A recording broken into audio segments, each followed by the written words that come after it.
Well, the key events year to date have been market as well as macro-related. The market-related event clearly was the continued loose monetary policy by the world's major central banks, which was not unexpected.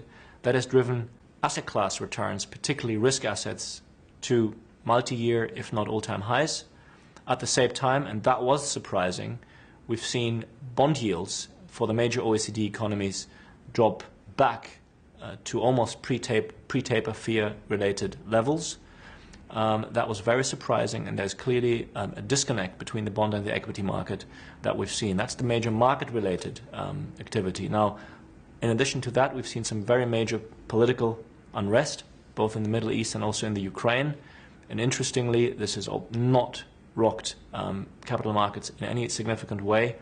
Probably a reason for that is that the continued very loose monetary policy of the OECD central banks.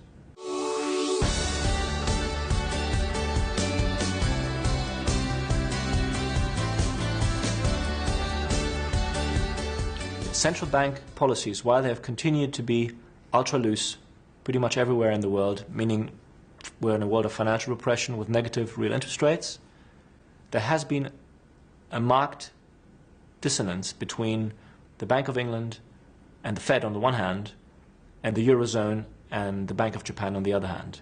The Fed and the Bank of England have started to become more hawkish in terms of their commentary. They have not yet set a date for increasing interest rates, but certainly market anticipation of interest rate rises have come in from about the end of 2015 for the Fed to the early part of 2015. That's not been the case for the Eurozone, which actually, if anything, has loosened further, as well as the Bank of Japan, which continues to be on a very loose trajectory. In the case of the Bank of Japan, October will be a very, very important point where they'll have to review their monetary policy, their quantitative easing policies. But there is a disconnect between the two regions, and 2015 will show where that leads us.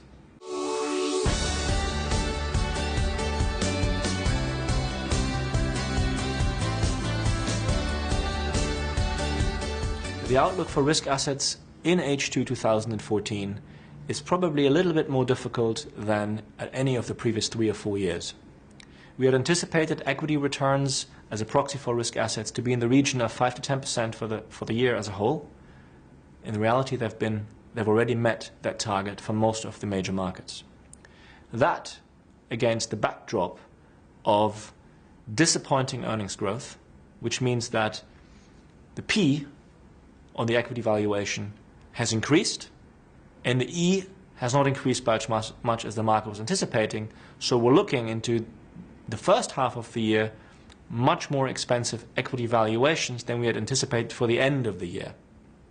Now, the reason for that clearly is the continued ultra-loose monetary policy framework that the major central banks are pursuing, and we expect that to continue into the second half. That is not to say, therefore, that equities can continue to outperform, but certainly the going is going to get much tougher, particularly given the fact that long-term yields have also dropped very significantly, and we could see some setback there. So equities might still outperform bonds over the next 6 months, but it's going to be much more difficult, which is why I'm coining the phrase, which we're going to be developing further at the forum in September, of from beta to alpha in terms of generating returns for portfolios.